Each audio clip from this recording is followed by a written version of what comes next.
नमस्ते, ओम नमः शिवाय।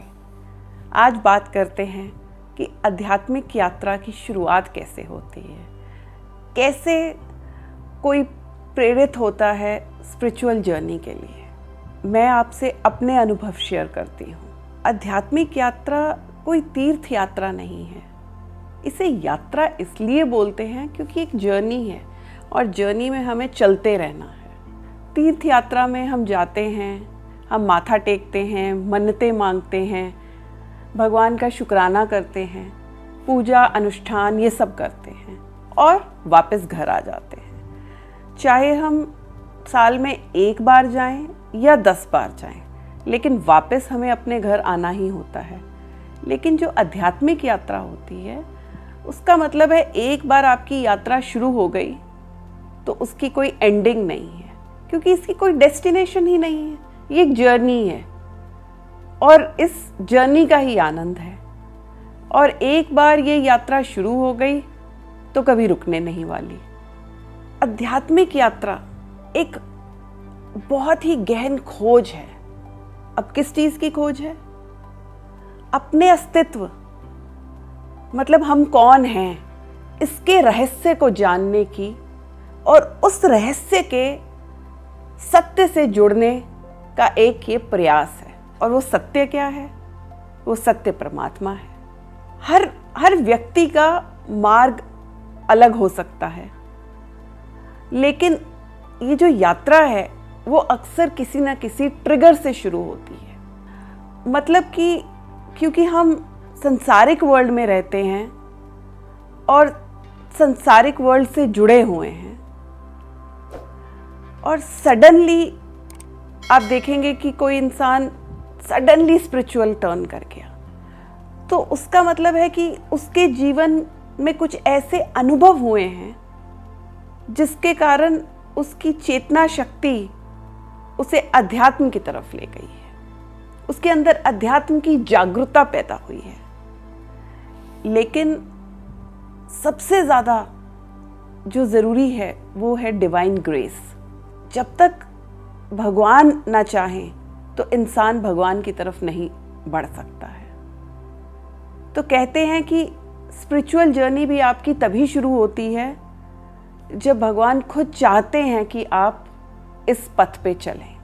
और इस पथ पे चलने का मतलब है आप अपनी आत्मा से जुड़ें और आत्मा के द्वारा आप परमात्मा से जुड़ें। सो नेचुरल है कि आपको यूनिवर्स कुछ ऐसे एक्सपीरियंसेस देता है जिससे कि ऑटोमेटिकली आपका मन संसारिकता से टूट जाता है। आपको समझ में आ जाता है कि संसारिक वर्ल्ड, जिसे हम मटेरियल वर्ल्ड बोलते हैं, उसमें सब झूठ है, वो सब नश्वर है। क्योंकि हर इंसान लाइफ में, हर इंसान एक चीज़ को खोज रहा है, चाहे वो मटेरियल वर्ल्ड हो या स्पिरिचुअल वर्ल्ड हो। अल्टीमेटली हम सब एक चीज़ को खोज रहे हैं, और वो चीज़ क्या है? वो चीज़ है हैप्पीनेस। हम कुछ भी करें, हम चाहे बिजनेस करें, चाहे जॉब करें, चाहे पढ़ाई करें, अल्टीमेट हमारा एम क्या है? हैप्पीनेस तक पहुंचना। लेकिन सत्य तो ये है कि हम हैप्पीनेस गलत जगह पे ढूंढते हैं। हम हैप्पीनेस रिश्तों में ढूंढते हैं, हम हैप्पीनेस जॉब्स में ढूंढते हैं, हम हैप्पीनेस मनी में ढूंढते हैं, हम हैप्पीनेस बिजनेस में ढूंढते हैं। लेकिन वो हैप्पीनेस जो है क्षणिक भर की है, मतलब टेम्परेरी है। सो मटेरियल वर्ल्ड की हैप्पीनेस, जिसे कहते हैं 4 दिन की चांदनी फिर अंधेरी रात। सो जब इंसान को ये समझ में आ जाता है तब इंसान अपने अंदर जाता है। मतलब वो अपने अंदर हैप्पीनेस खोजने की कोशिश करता है, और वो कोशिश ही हमारी यात्रा की शुरुआत होती है। और कई बार ऐसा भी होता है, किसी की स्पिरिचुअल जर्नी दुख से भी शुरू होती है। इनफैक्ट ज़्यादातर लोग जो स्पिरिचुअल पाथ पे होते हैं उन्होंने अपनी लाइफ में किसी ना किसी तरह का दुख देखा होता है। चाहे रिश्ते टूटने से, चाहे किसी बीमारी से, डेथ लाइक एक्सपीरियंस, चाहे वो उनका खुद का हो, चाहे उनके किसी आसपास का हो। एक बहुत बड़ा एग्जाम्पल है जो मैं हमेशा सबको देती हूँ, सिद्धार्थ गौतम, जिसे हम गौतम बुद्ध के नाम से जानते हैं। 2500 साल पहले उनकी आध्यात्मिक यात्रा शुरू हुई। जो एक राजा के बेटे थे, एक प्रिंस थे, और बाद में बुद्ध बने। तो उनकी आध्यात्मिक यात्रा की शुरुआत कैसे हुई? क्योंकि उन्होंने कभी अपने महल के बाहर की दुनिया देखी ही नहीं थी, तो उन्हें पता ही नहीं था कि दुख क्या होता है। और जिस दिन पहली बार वो अपने महल की दीवारों के बाहर गए, उन्हें जीवन की पीड़ा और जीवन की अस्थिरता देखने को मिली, और वहीं से उनकी आध्यात्मिक यात्रा की शुरुआत हुई। उन्होंने पहली बार अपने जीवन में बीमारी देखी, उन्होंने पहली बार बूढ़े लोग देखे, उन्होंने पहली बार मृत्यु देखी और मानव की पीड़ा को देखा, और यहीं से उनकी आध्यात्मिक यात्रा की शुरुआत हुई।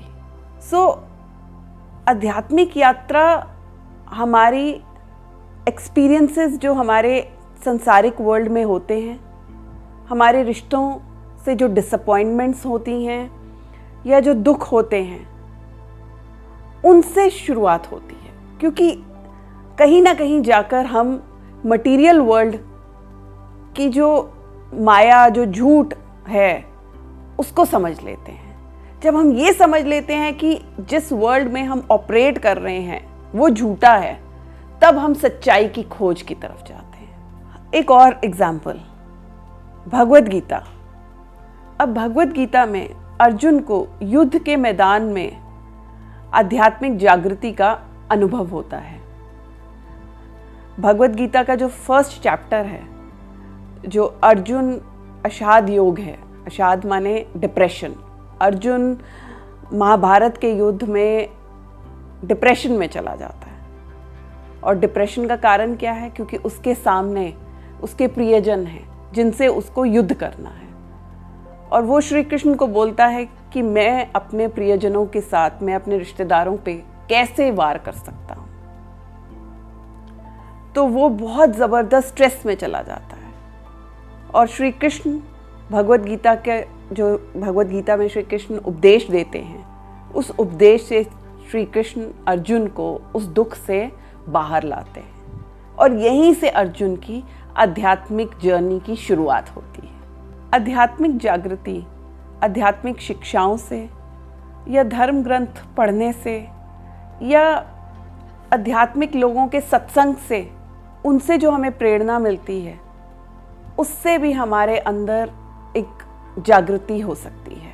किसी बहुत बड़ी बीमारी के बाद या किसी बहुत बड़े संकट के बाद इंसान मजबूर हो जाता है ये सोचने के लिए कि उसका सत्य है क्या, और जब वो इस सत्य की खोज पर निकलता है, तब उसकी ये आध्यात्मिक यात्रा शुरू होती है।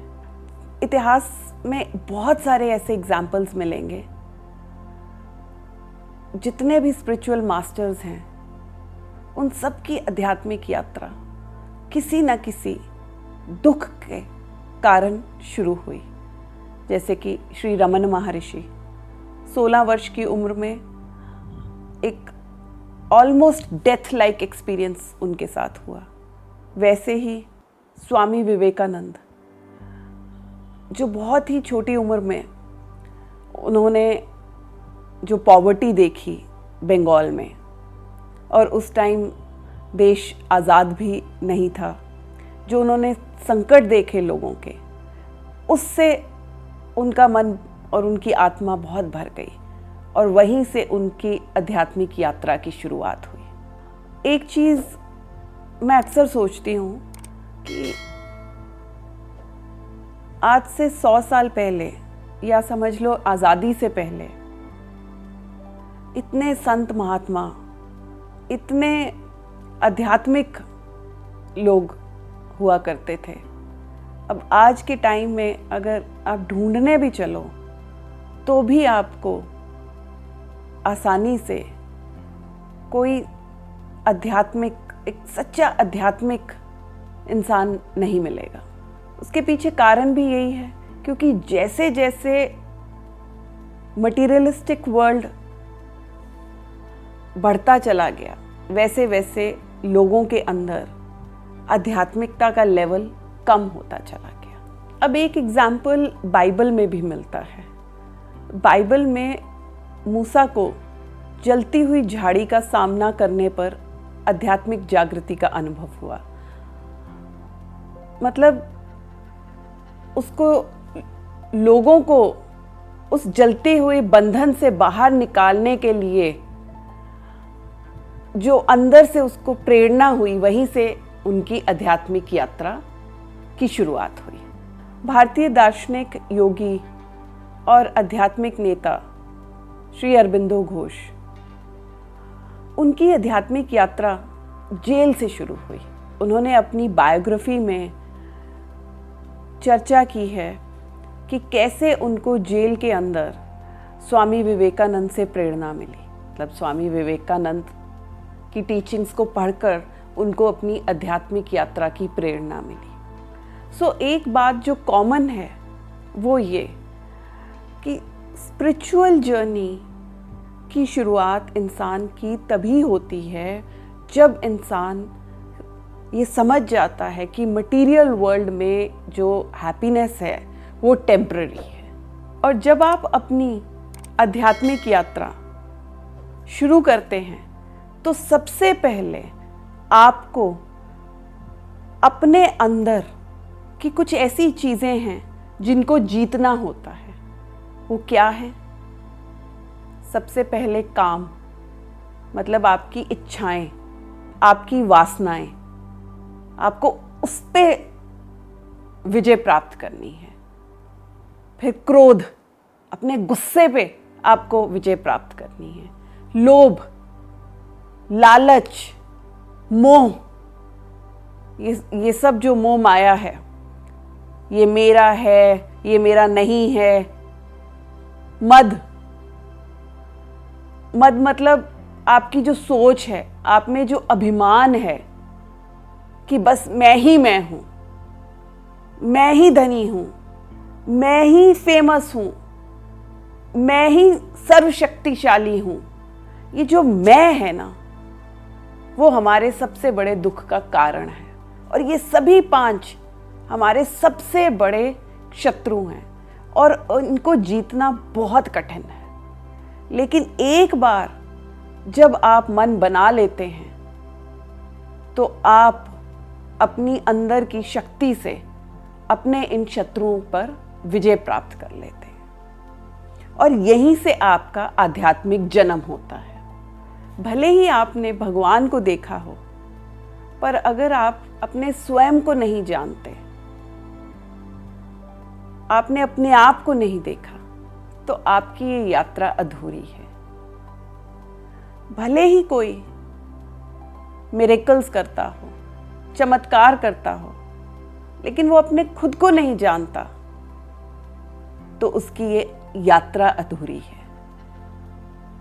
अपने आप को जाने बिना तो मुक्ति भी असंभव है। हमारी आध्यात्मिक यात्रा आत्म खोज की यात्रा है, हमारे अंदर परिवर्तन लाने की यात्रा है और हमारे अंदर की जो दिव्य शक्ति है उसको पहचानने की ये यात्रा है। और इस यात्रा के केंद्र में दिव्य कृपा है। बिकॉज जब तक कि आपको दिव्य कृपा नहीं मिलती, तब तक आप इस यात्रा पर नहीं चल सकते। और हर मनुष्य की यात्रा अलग है, हर मनुष्य के एक्सपीरियंसेस अलग हैं। किसी एक की जर्नी को दूसरे की जर्नी के साथ कंपेयर नहीं किया जा सकता। और ये स्पिरिचुअल जर्नी हर किसी के लिए है भी नहीं, क्योंकि ये सोल की जर्नी है, ये हमारी आत्मा की जर्नी है। और कहते हैं कि जो हमारे प्रारब्ध हैं मतलब हमारे पूर्व जन्म के जो कर्म हैं और पूर्व जन्म में हमारी आध्यात्मिक यात्रा जिस लेवल पर ख़त्म होती है, हमारे अगले जन्म में यात्रा की शुरुआत वहीं से होती है। हर किसी की आत्मा की जो जर्नी है वो अलग है। हो सकता है कि इस जन्म में एक मनुष्य 10 वर्ष की आयु में आध्यात्मिक जर्नी पर निकल जाए और दूसरा 40 वर्ष की उम्र में और तीसरा 55 वर्ष की उम्र में। तो क्योंकि उनके प्रारब्ध जो चले आ रहे हैं वो सब अलग है। इस जर्नी को हम किसी की एक जर्नी को दूसरे की जर्नी के साथ कंपेयर नहीं कर सकते, लेकिन जो एक चीज़ कॉमन है, चाहे वो एक इंडियन की स्पिरिचुअल जर्नी हो या एक जर्मन की हो, चाहे अमेरिकन की हो, चाहे किसी की भी हो, लेकिन एक चीज़ जो कॉमन है वो ये कि आत्मा अपनी खोज के लिए आपको पुकारती है। आत्मा अंदर से आपको बुलाती है कि मेरे साथ जुड़ो। और जब अंदर से आपके अंदर आत्मा से जुड़ने की वो चेतना जागती है, वहीं से आपकी आध्यात्मिक जर्नी की शुरुआत होती है। और ये पैटर्न सब में सेम होगा, ट्रिगर डिफरेंट हो सकते हैं। दैट मीन्स उस जर्नी की शुरुआत के कारण डिफरेंट हो सकते हैं, लेकिन पर्पस एक ही है। आपकी आत्मा आपको अपने से जोड़ने के लिए बुलाती है। एक बार आपकी स्पिरिचुअल जर्नी मतलब कि आध्यात्मिक यात्रा शुरू हो जाती है तो आपका संसारिक वर्ल्ड को देखने का नज़रिया ही बदल जाता है। क्योंकि एक बार इंसान को आध्यात्मिक ज्ञान मिल जाता है तो उसको ये समझ में आ जाता है कि इस दुनिया में जो कुछ भी है वो सब टेम्पररी है और परमानेंट खोज उसके भीतर है।